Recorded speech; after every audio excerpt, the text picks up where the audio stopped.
Bonjour et bonsoir mes lignes, bienvenue dans Chanel Lisa Lan. Pourquoi abonner avec Chanel moi? Abonner avec Chanel moi, peser belle notification pour premier monde qui pour garder vidéo. Si nous déjà abonnés avec Chanel moi, dis-nous un grand merci parce que nous fait partie de Lisa Lan. Jeudi je venu avec un vlog. So, on a lavé pour le shopping, pour le prendre vaccin. Corona, so on va faire un déplacé là pour nous abonner avec Chanel.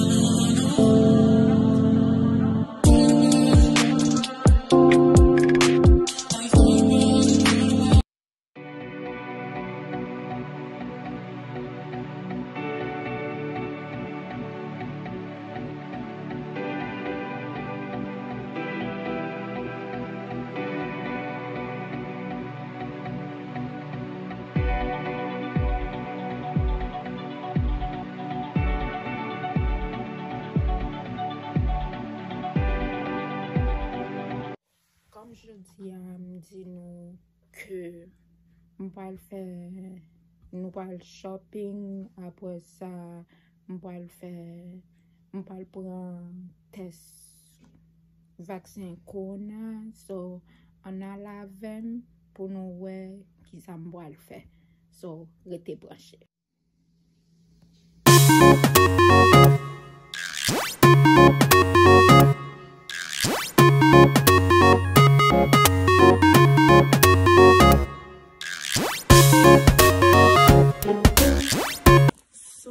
As you can see, nous allons déplacer là. Quand nous avons l'église là, ils disent que il faut qu'on ait un vaccin, so on a la veine dans Rainbow et puis tout le monde prend un vaccin là, so on était branché.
vini la kay mwen, so nou fin fè sa pou nte fin fè n'ale nan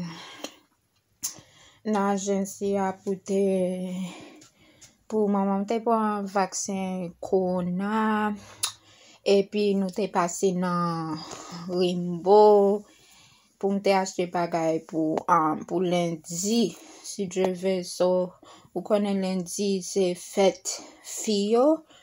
So, apre nou sot nan Rainbow, nou ta ale nan McDonald's pou nou manje, epi nou te vin pase nan baguette la pou nou ta achete pain, epi pou nou ta achete gâteau. So, kwe ke sa mwen vin pote pou nou la. So, nou fè tout sa pou nou te fè. Kwalke maman te mande si mte ka pran vaksin, yo di oui, e ke mte rele dam lan ye, il di non, se pou on playe pou mte pran vaksin corona.